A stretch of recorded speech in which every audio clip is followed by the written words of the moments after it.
Вонредни инспекцијски контроли во градинките, училиштата, спортските сали, културните домови, но и во сите угостителски локали и објекти каде се собираат граѓаните. Општините проверуваат дали објектите ги исполнуваат условите за безбедност.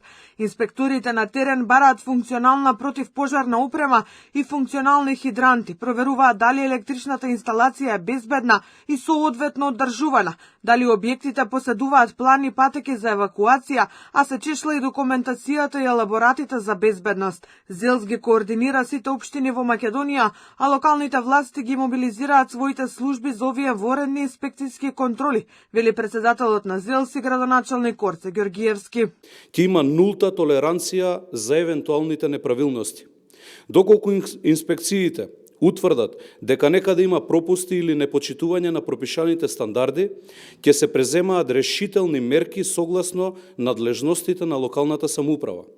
Тоа значи дека објектите кои не се безбедни ќе добијат налози за итно отстранување на недостатоците, а доколку е потребно и привремено ќе се затворат додека тие недостатоци не се исправат.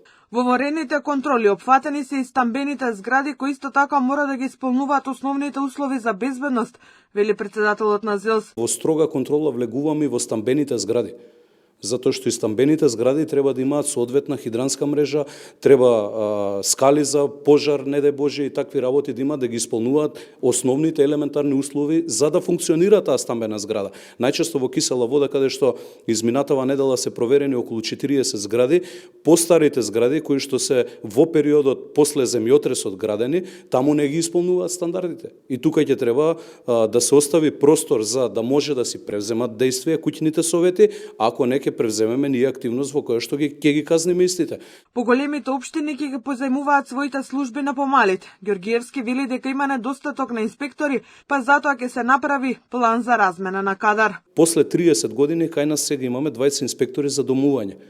Во многу од општините немаат инспектори за домување. Во многу од општините немаат градежни инспекции. Во многу од општините немаат комунални инспектори. И ние ќе треба тоа заеднички да го решаваме во наредниот период. Како ќе го решаваме? Оние општини кои што сме со поголем капацитет на човечки ресурси во тој дел, по извршените проверки, како што е во мојата општина конкретно, ќе пристапиме кон тоа да спроведеме меѓуопштинска соработка и да нашите инспектори ги ставиме во функција на останатите општини до моментот додека не се обезбедат соодветен инспектор за одредена позиција. Инспекцијските контроли нема да бидат еднократни. Етапно, системски ќе се проверуваат сите услови кои треба да ги исполнуваат објектите од секаков вид, а надлежните најавуваат ригорозни казни и клуч наврата за сите кои нема да ги почитуваат законите.